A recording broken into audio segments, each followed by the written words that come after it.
Daily Trust News Center, this is the News Hour.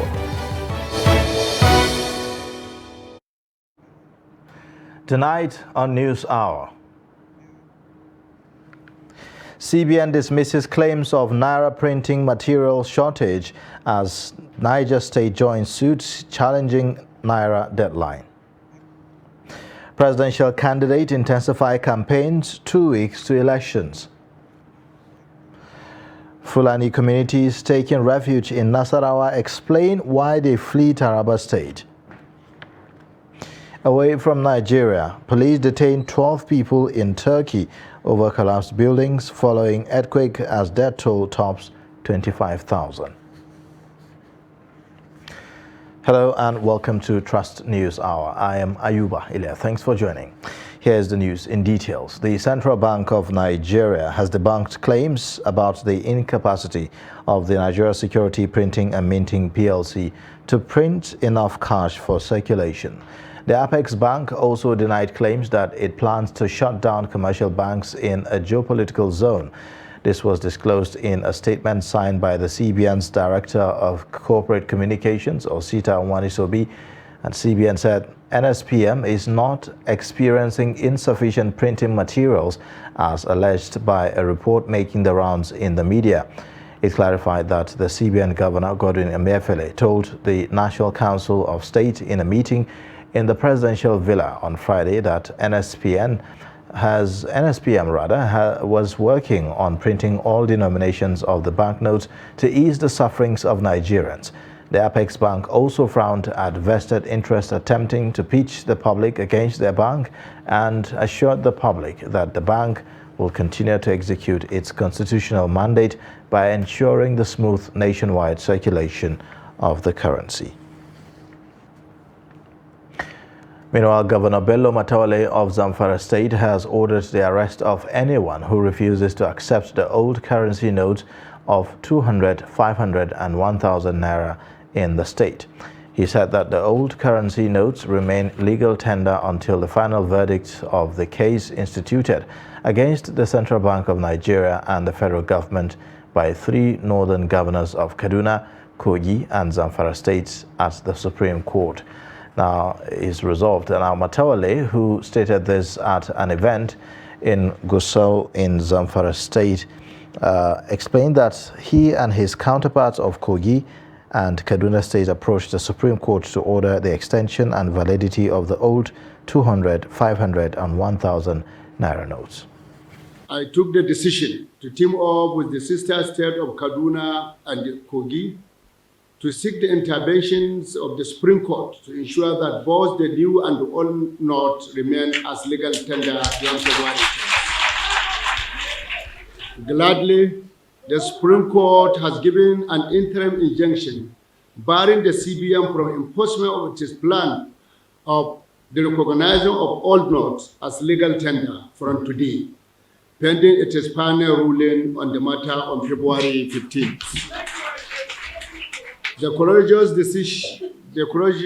decisions made by the Supreme Court has no doubt served the country from sliding into a crisis of great proportion that may affect the peace and stability of this country and possibly prevent the holding of a general election filed for this month. The Niger State government on Saturday revealed that it had filed a lawsuit against the federal government over the Naira redesign policy of the Central Bank of Nigeria at the Supreme Court. This was disclosed in a statement by the State Attorney General and Commissioner for Justice, Justice Nasara Damalam in Mina. According to Damalam, the case was filed on Friday with the Niger State government as the plaintiff. The statement said that the Niger State government was seeking an extension of the time frame given by the Central Bank of Nigeria for the currency swap and withdrawal from circulation of old 200, 500 and 1,000 naira notes, among other reliefs. Now, it added that the 3 months given by the federal government for the withdrawal of the old currency nationwide was not reasonable and was in violation of sections 13, 14, 2B, 17, 1C of the 1999 Constitution as amended. In a similar vein, financial transactions in the country are yet to get better following the challenges with electronic banking channels and the issue of the old notes and the deadline. Although the initial deadline for the usage of the old 200, 500 and 1,000 Naira denominations of the Naira was 31st of January, the CBN later bowed to pressure following public outcry and further extended the deadline to February 10th. Some Abuja residents and business owners say that they still collect the old Naira notes in their businesses, while others say it's been difficult as the situation has affected their everyday living. To see cash is wahala. Even some people will say we do transfer, some will be fake. Or they will say network. Then you go with your money. It's not easy. I collect the old Naira notes because there is nothing we can do. Because they promise us the new Naira note, we know they see them. Even the old one self, to see self na wahala. So anyone we see, we collect. He affected the world, but it's still a good development. And the three governors who carried the case to Supreme Court, they did it well on behalf of the masses, because masses are going a lot of tough time because of this new Naira note. The money is not enough. The bills are great. How can you stop the old one? How do you want people to suffer? I still accept the old Naira note. I still accept it. Yes. We are using it. But some places they don't collect it. But that's how we just go for it. It affected my business massively because of there is no currency in people's hand. So anybody that comes, they will tell you he doesn't have the old one, nor even the new one. They don't have. They only have transfer. They do only bank transfer. Not everybody that can do that. That's it. Now, on political matters, the Lagos State Police Command has condemned the attack on Labour Party supporters in the state, saying that investigations into the incident have started. Some LP supporters were attacked during the party's presidential campaign rally in the nation's commercial center on Saturday. Hours after the incident, the Lagos Police Command spokesperson, Benjamin Hundeyin, described the attack as regrettable. The police spokesman said that the Jakonde Ward chairman of the Labour Party reported an attack on his party members at Ilason Division, where 4 persons were injured. While describing the attack as reprehensible, Hundeyin added that the DPO for Ilason Division has commenced preliminary investigations while the SCID is to fully take over investigations. The presidential candidate of the Labour Party, Peter Obi, has pledged to tender an unreserved apology to all victims of police brutality if elected in the February 25 poll.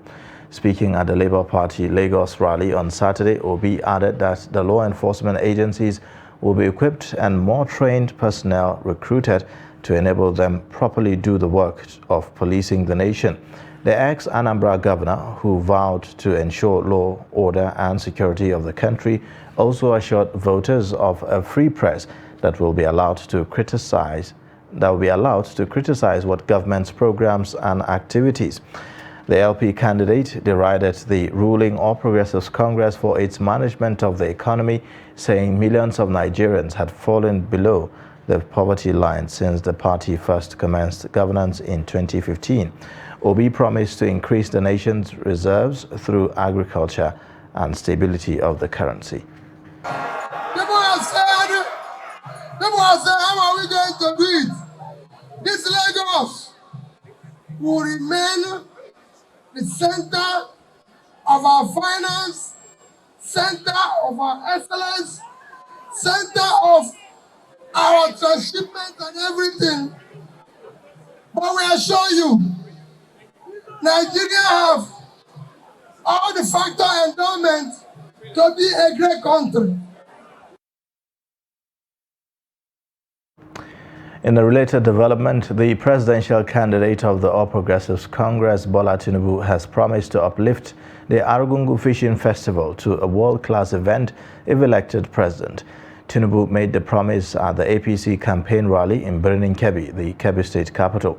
The APC presidential candidate assured that Argungu fishers will be connected to Lagos to ensure that other major cities in terms of marketing and exposure, adding that it will boost the economy of Argungu and provide job opportunities for the teeming youth in the Kebbi and Nigeria in general. Tinubu promised to industrialize the agri sector in Kebbi State by providing the necessary inputs to farmers to enable them be productive.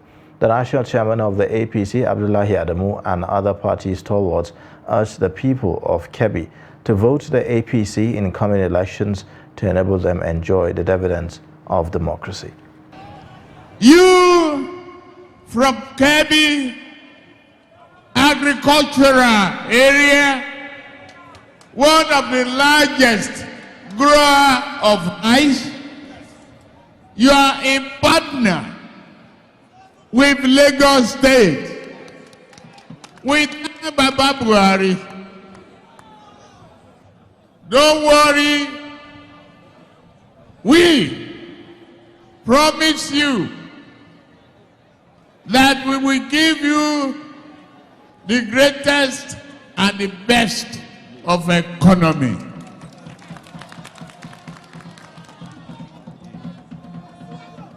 Lagos is back to Kebbi. Kebbi is back to Lagos. We equally, I promise you that the fishery industry in Argungu will be connected, dredged, and bring money and prosperity between Lagos and Kebbi. Equally, we are going to invest in additional education, agro-allied industry, to make prosperity a very simple thing. Now, the presidential candidate of the People's Democratic Party, Atiku Abubakar, has told the people of Abia State not to waste their votes on any candidate that cannot win the election, assuring that the main opposition party will emerge victorious in the coming polls. Addressing a rally in Umuahia on Saturday, he warned voters against basing their choice on religious or tribal sentiments, recalling how PDP past governments administered the country without playing any of those cards. He said previous promises he made to Abia State remain valid, assuring that he will ensure the Aba Dry Port becomes operational if elected president.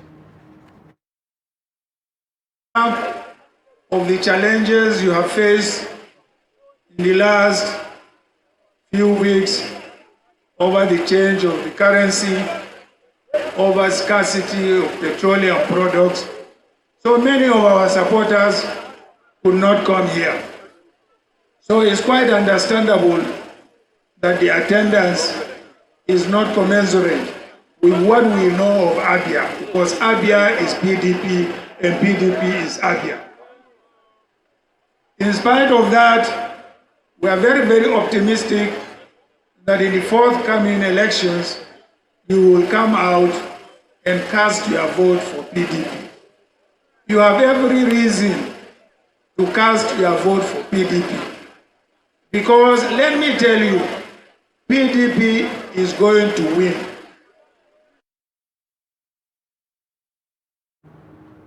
Zamfara State Governor Bello Matawalle has challenged chieftains of the opposition People's Democratic Party, PDP, to publicly swear that they do not have hands in the banditry and related criminal activities ravaging the state.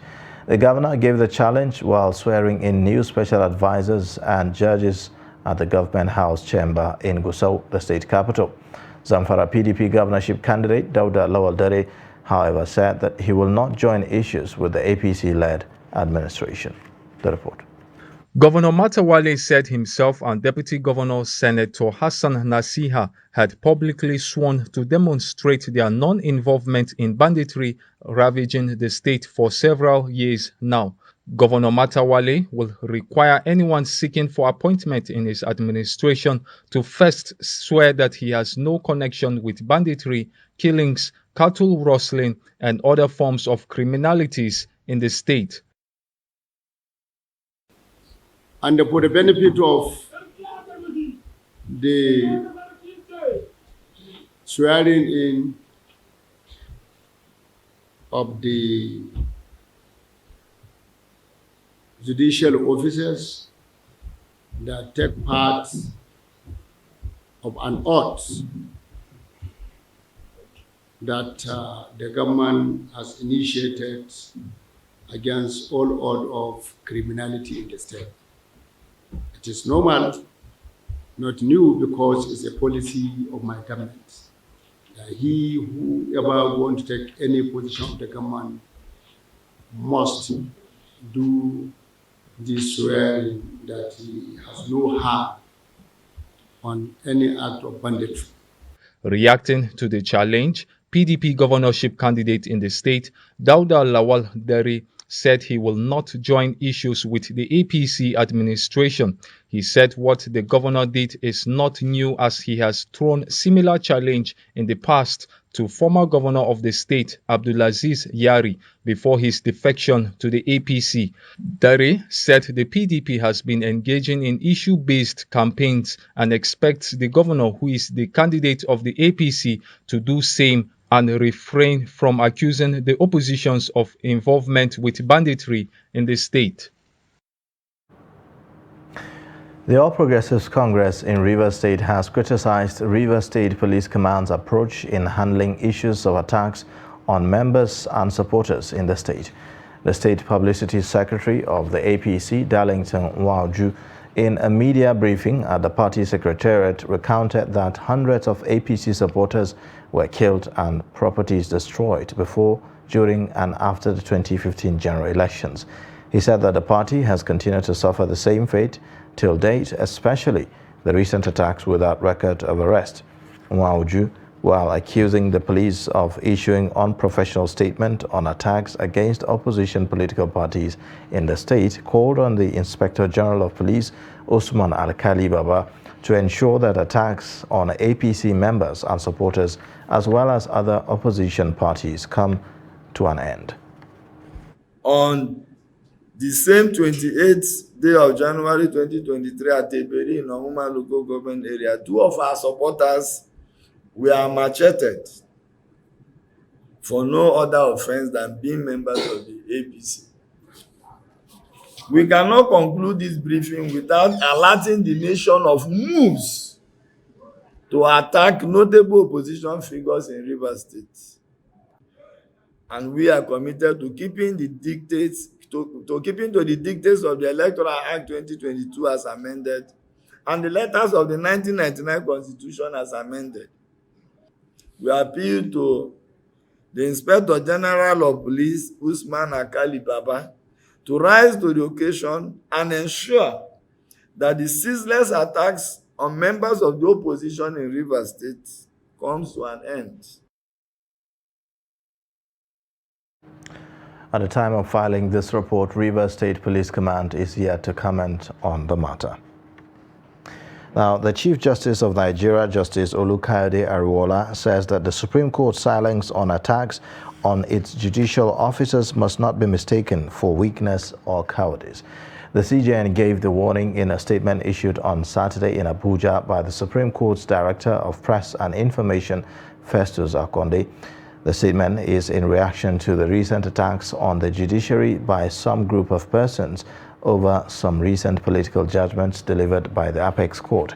He warned the public to be mindful of their unwarranted attacks on judicial officers, noting that courts do not advertise or scout for cases for adjudication but are duty-bound to adjudicate on all matters that come before them with a view to giving justice to whoever justice is due, irrespective of status.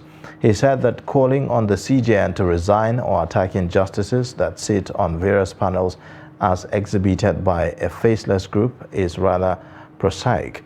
He reiterated that attacks by groups, political parties, or individuals under any guise will not deter, but rather boost their resolve to do more for the country.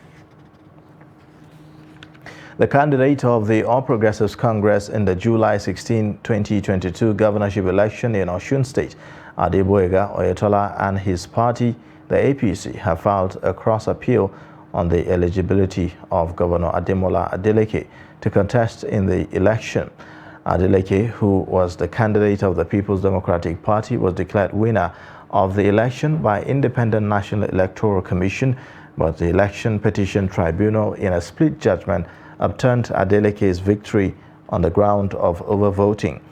The tribunal declared Oyetola as validly elected governor of the state in the election after deducting the disputed votes, but the tribunal cleared Adeleke on the issue of his eligibility to contest in the election.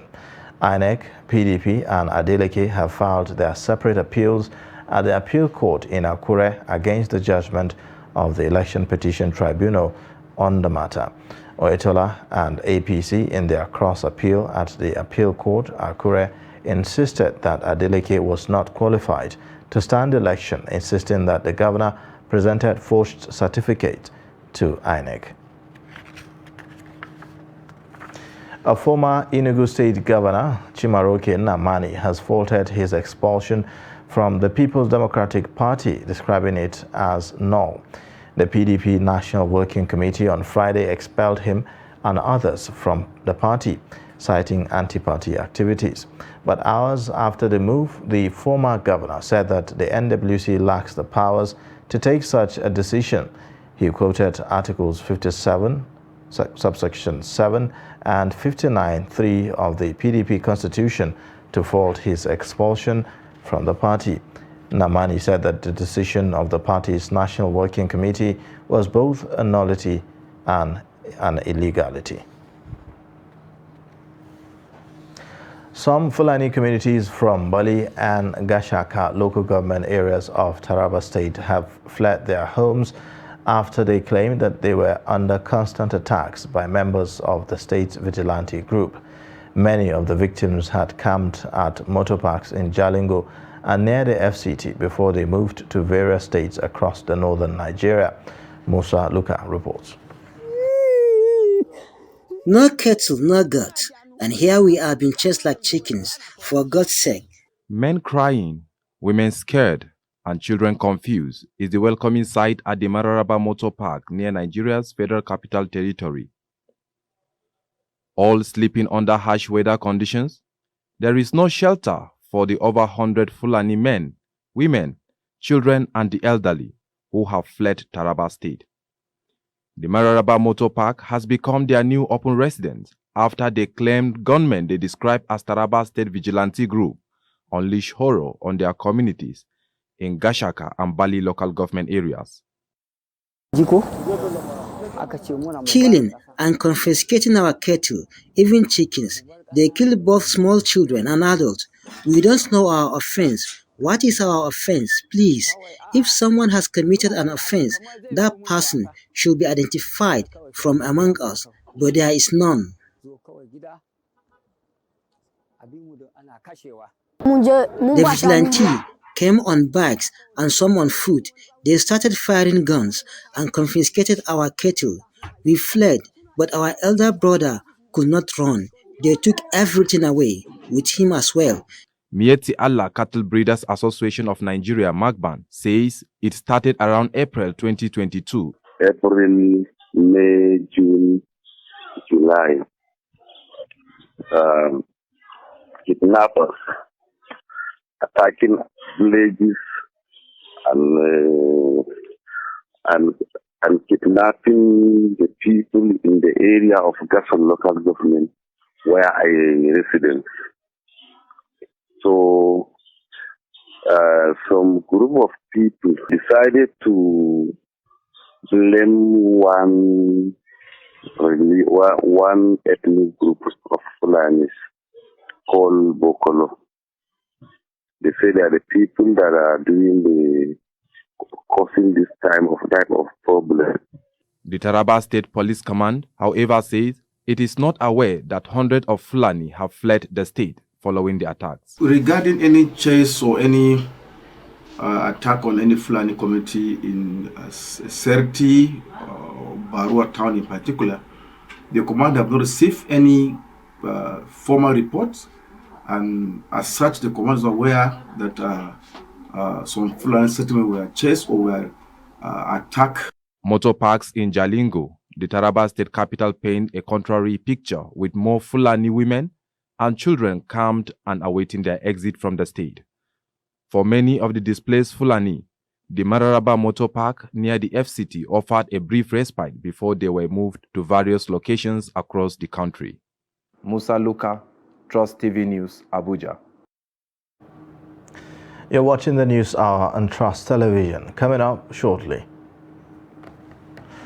we'll take a look at the story of Lagos Mobile Shop. Details of this and more after the break. Nigeria na we country, APC na the party, na one man be a At last, the elections are here. Let's turn out en masse on election day and vote Asiwaju Bola Tinubu as president of Nigeria for a renewed hope and a better Nigeria. Vote APC, the party that shows a broom. Ba a iya sutura da abinci jin daɗin duniyar mai ƙare. Za ka iya more rayuwarka da kayan alfarma na kamfanin Vento Furniture kamar su Ladi Corner Sets, Escape Sofa Sets, Acadia Sofa, Piano Sofa Sets, Sofa Corner Sets, Vento Sofa Sets. Sannan kuma za ku iya saka ƙayatattun gadaje na alfarma a ɗakunan kamar su Gold Cream Bedroom Sets ko kuma wadata falonku da kujeru na alfarma irin su Sare Royal Set da Acadia Dining Sets. Ofishoshinku kuwa za ku iya saka manya-manyan kujeru na kecere domin walwala da jin daɗin ku da abokan hulɗa. Kamfanin Vento Furniture ya tanadar muku gadajen bacci na yara masu inganci, kayan ɗaki irin na angwaye da amare har ma da sarakuna. Muna da shagunan mu a gurare kamar haka: 79 Allen Avenue, Ikeja, Lagos; 7A Azikiwe Road, Port Harcourt; 25 Glover Road, Ikoyi, Lagos; Shop U1 Jabi Lake Mall, Abuja; da kuma 4330 Walker Road, Windsor, Ontario ga mazauna ƙasar Canada. Vento Furniture, mun zagaye ko'ina.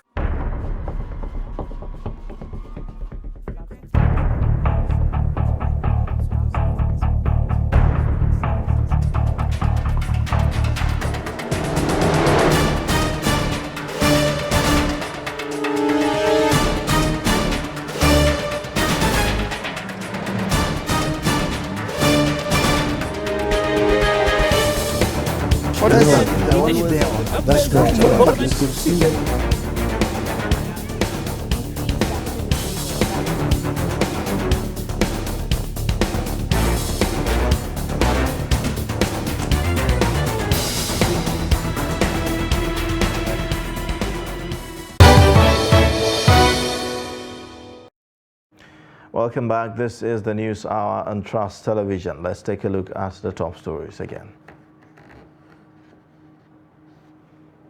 CBN dismisses claims of Naira printing materials shortage as Niger State joins suit challenging Naira deadline. Presidential candidates intensify campaigns 2 weeks to elections. Now, moving on. The police in Zamfara State have rescued 20-year-old Abdurrahman Abubakar, a native of Gwandu Emirate in Kebbi State, from his abductors. A statement by the police public relations officer, Muhammad Shehu, said that the police rescued the victim along Safi, Kucheri and Yankara Road as part of the command's ongoing efforts to stem the tide of kidnapping and other related crimes in the state.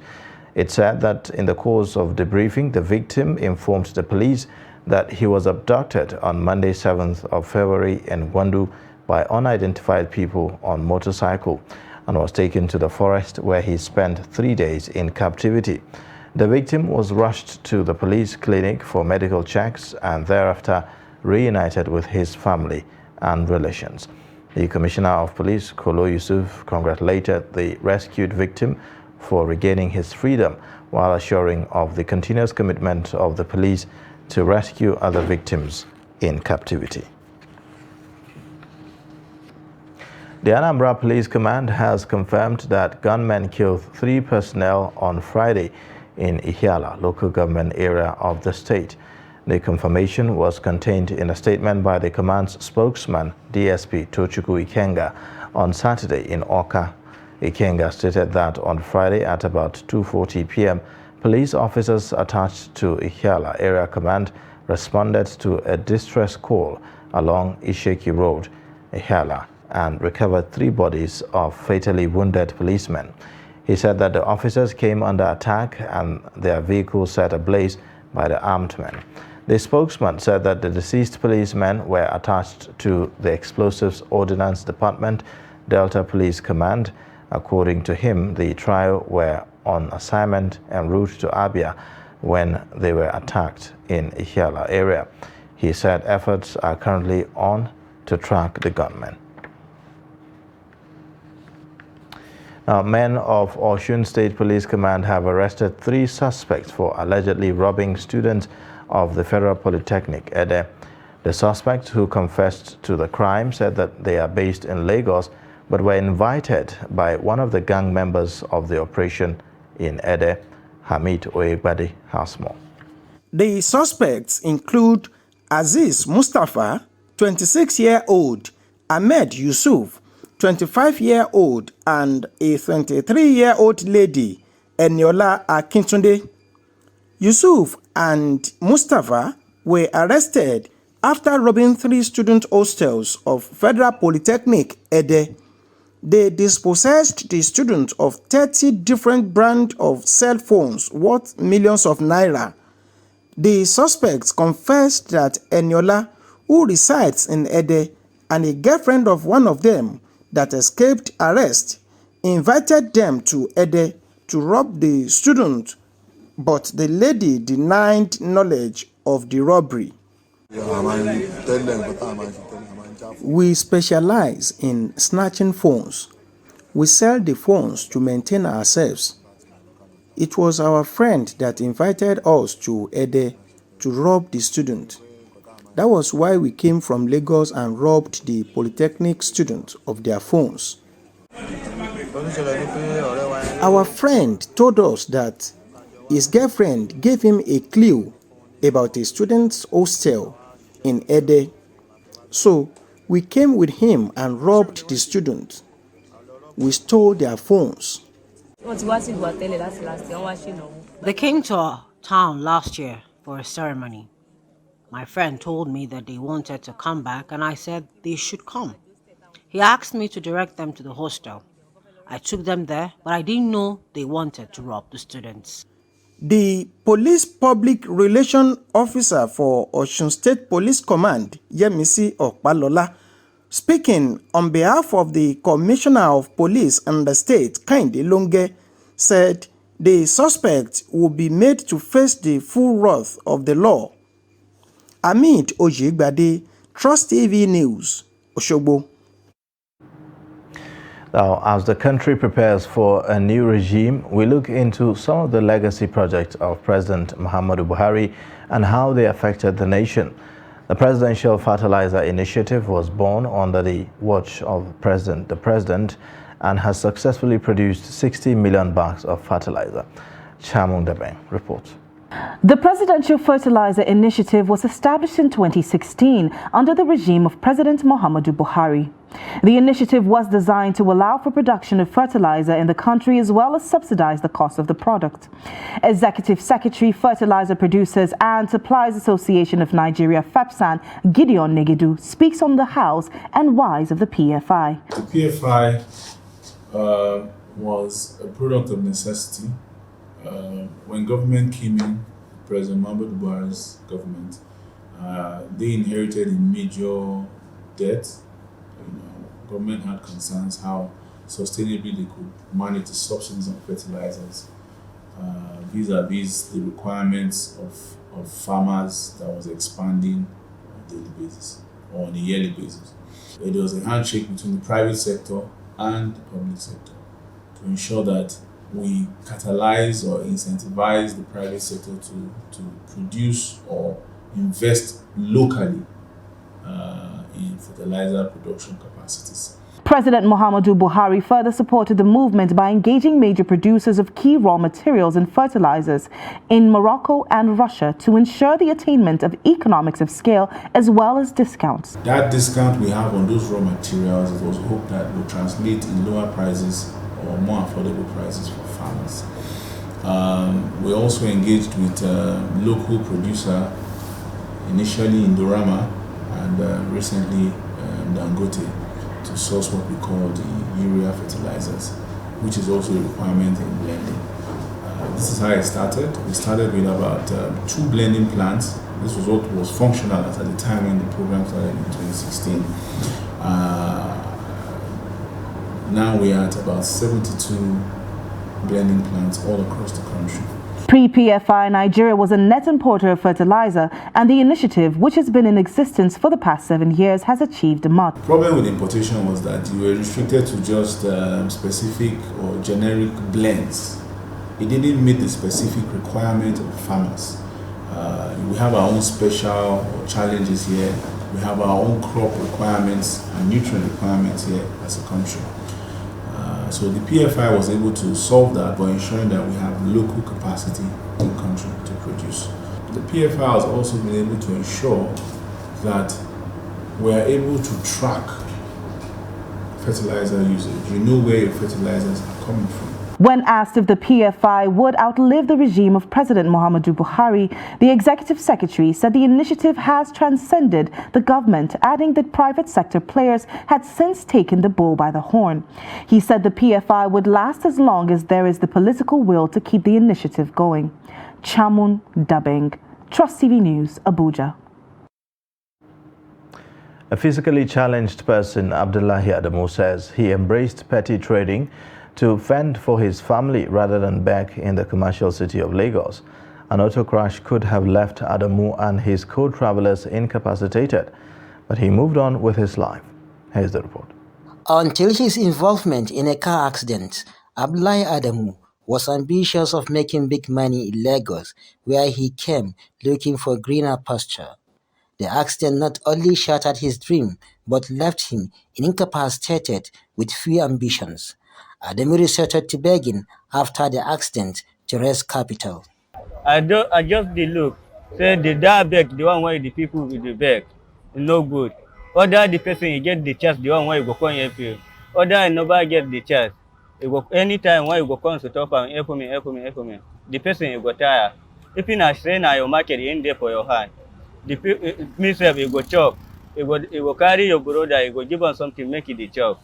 Down if he pass back. Now so I come put the other market. Adamu is now a proud owner of a mobile shop on his wheelchair in Jibowu, in Yaba local government area of Lagos State. You say market today, you go see like 2,000, 3,000. You get the one day, the one why not see anything. Now the one why there for my pocket now in the use keep on. Tomorrow morning if you start, you go to see another one. Now so I start your market. Any market, now we say if it's selling finish, you go to see plenty money out. Now tomorrow the market you go. Adamu says the business keeps him busy and believes one day it will grow to employ others. Time now for a quick break. The news hour continues shortly. Join us again. Security has to be an area they must work on. We are going to have our own country called Biafra. You are afraid to come out and move about, lest one hoodlum or the other will harm you. People who have guns and the rest of them could be attacked. How about we, the helpless citizens? Olo office was attacked. The Isu office was attacked. I haven't even seen where people are going to collect their PVC for voting. The IPOB people, they're not criminals, but they're just crying out for justice and help. We would deploy reasonably and strategically to make sure that we decimate the activities of these bad elements who are causing problems in the land.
Trust TV, documenting the Nigerian story.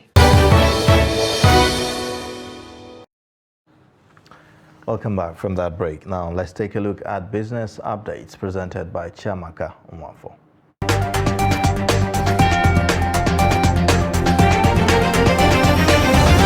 Registered mobile users in Nigeria did transactions worth 2.37 trillion naira in January of 2023. A recent data released by the Nigeria Interbank and Settlement Systems has revealed. According to the NIBSS, this represents a 125% increase compared to the volume of transactions recorded in the same period last year. The increase comes amidst the scarcity of cash in the country occasioned by the redesign of the 200, 500, 1,000 naira denominations.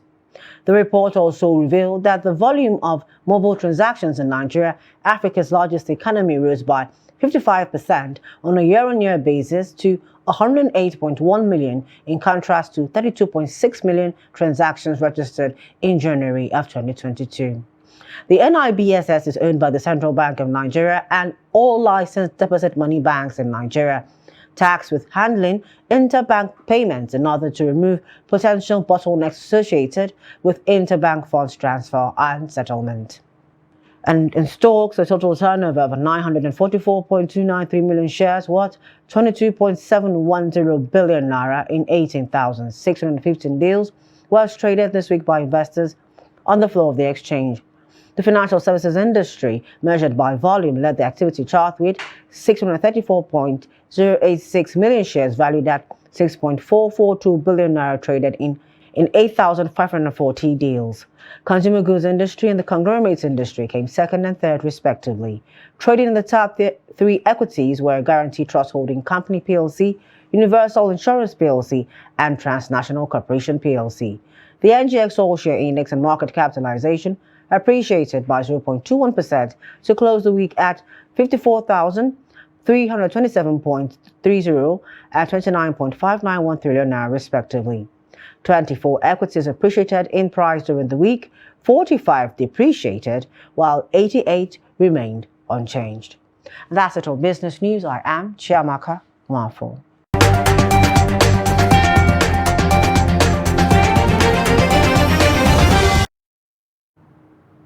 And away from Nigeria, Turkish police have detained 12 people, including contractors, over collapsed buildings in the southern province following the huge quake that hit Turkey.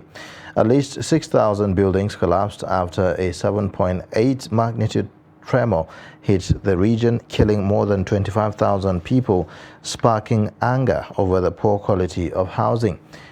There are expected to be more detentions after the public prosecutor in Diyarbakir, one of the 10 southern provinces affected by the quake, issued arrest warrants for 29 people on Saturday, State News Agency reported. Turkey's Justice Ministry has ordered prosecutors in the 10 provinces to establish special earthquake crimes investigation offices.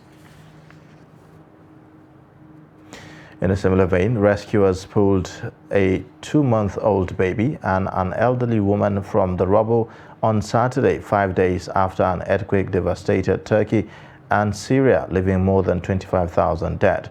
Tens of thousands of local and international rescue workers are still scouring through flattened neighborhoods despite freezing weather that has compounded the misery of millions now in desperate need of aid. However, Austrian soldiers and German rescue workers called off their searches for several hours in southern Haiti, citing a difficult security situation and clashes between local groups. In the midst of destruction and despair, miraculous tales of survival continue to emerge. A 2-year-old girl, a 6-month pregnant woman, plus a 4-year-old and her father were among those rescued 5 days after the earthquake, Turkish media reported. Equatorial Guinea has quarantined more than 200 people and restricted movement after an unknown illness causing hemorrhagic fever killed at least 8 people. Health Minister Mitoha Ayekaba revealed that the outbreak was reported on February 7th, and from preliminary investigations, the deaths were found to be linked to people who all took part in a funeral ceremony. He added that the government had sent samples to the neighboring Gabon, Central Africa, and will send others to Dakar in Senegal for further testing. Authorities have restricted movement around the 2 villages that are directly linked. He said that the contact tracing was ongoing. Investigations are underway and epidemiological surveillance has been strengthened with the support of experts from the World Health Organization and the Atlanta Centers for Disease Control and Prevention, Maunda added.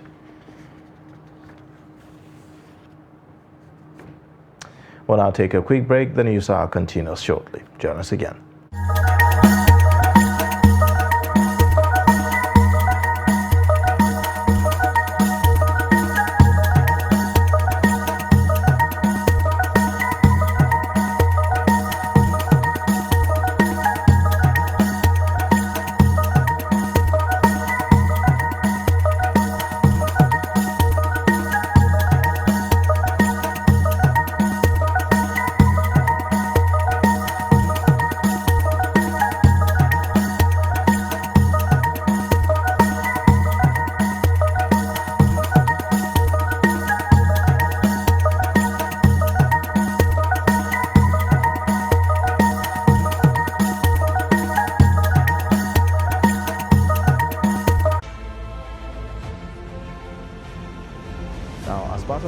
To support Africa's goal of strengthening. Now looking at the activity chart, as you can see right here, a total volume of 130. Created a Boko Haram crisis that at that time was restricted to Yobe. How secured are they? You can see security men with blood. This is the road leading up to the Already, if you look at England squad, you are looking at EPL, you are looking at their names. You are not looking at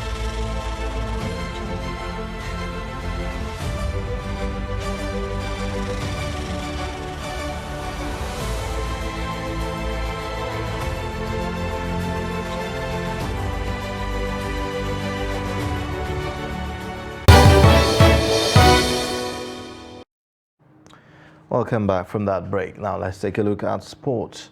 The 2023 Mind Games Scrabble Premier League has kicked off in Abuja.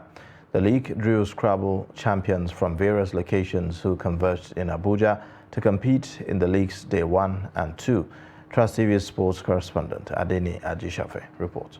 The first and only Scrabble league in the world has been an avenue for players to showcase their talent in a mental sport and also groom young ones to venture into Scrabble as a way of making them avoid social vices. The MGI Scrabble Premier League consists of 18 teams in Division A and B. On the league's Day 1 and 2, Division A, which has 6 teams, play 10 rounds, totally 50 games in all, while Division B with 12 teams play 12 rounds. Each team plays 55 games to make 105 in total. The Scrabble League has contributed to the development of Scrabble, as the aim is not only to play the league but to also source for young talent, as explained by team owner and board member of MGI Scrabble Premier League, Femi Awowade. We have 2 programs.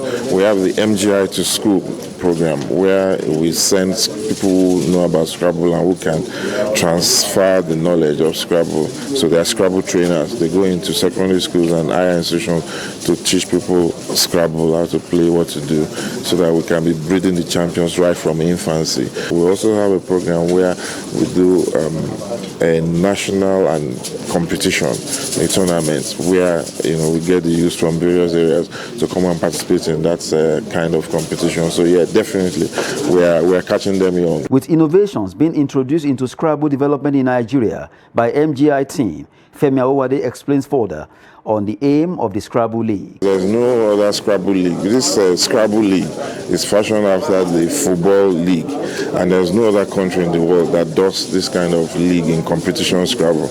It's an innovation by MGI, and this is the 4th season of this particular league. So it's the biggest Scrabble event that you're having this year. It's in a cooperation and in association with the Nigerian Scrabble Federation. Scrabble players were ecstatic to compete at the beginning of the Scrabble season as they play in different rounds of the competition.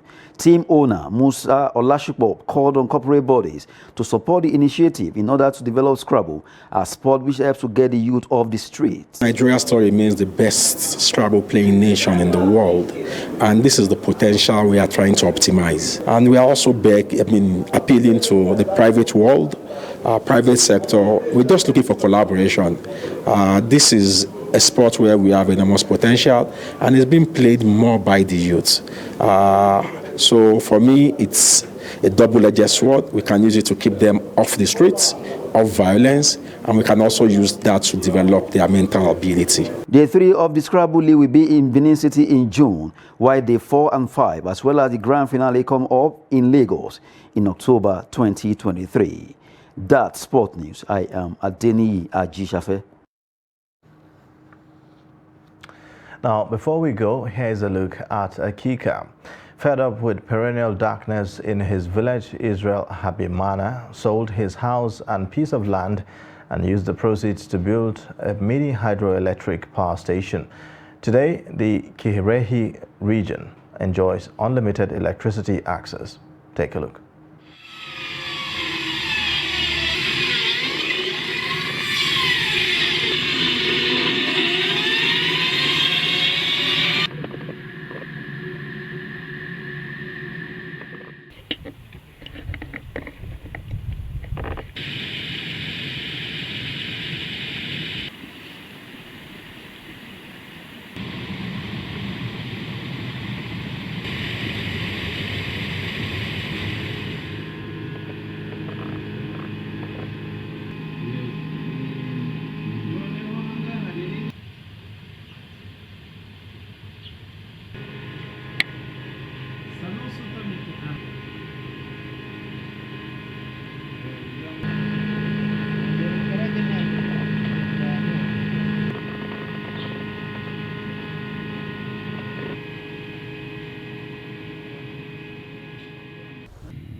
We have some areas that we have less connections, and then we are working there to boost and to bring all Rwandans at the same level of connections. And we have the major target to complete, to connect all people in Rwanda by 2024.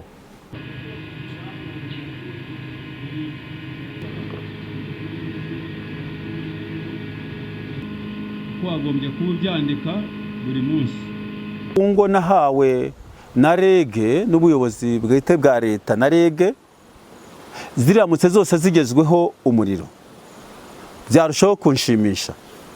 Nazasaza numva ko umuhigo nari nihaye kandi mu rwego rwo gufatanya na leta mu ntego guverinoma ifite naba mbaye umwe mu bateyeho akadomo.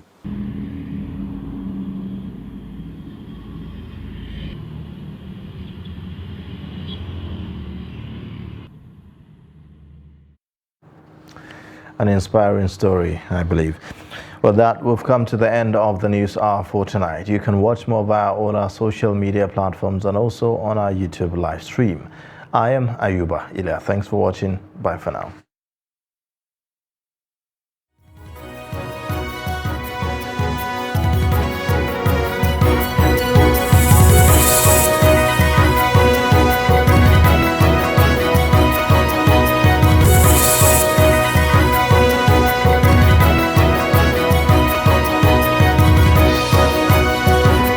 From the Daily Trust News Center, this is the News Hour.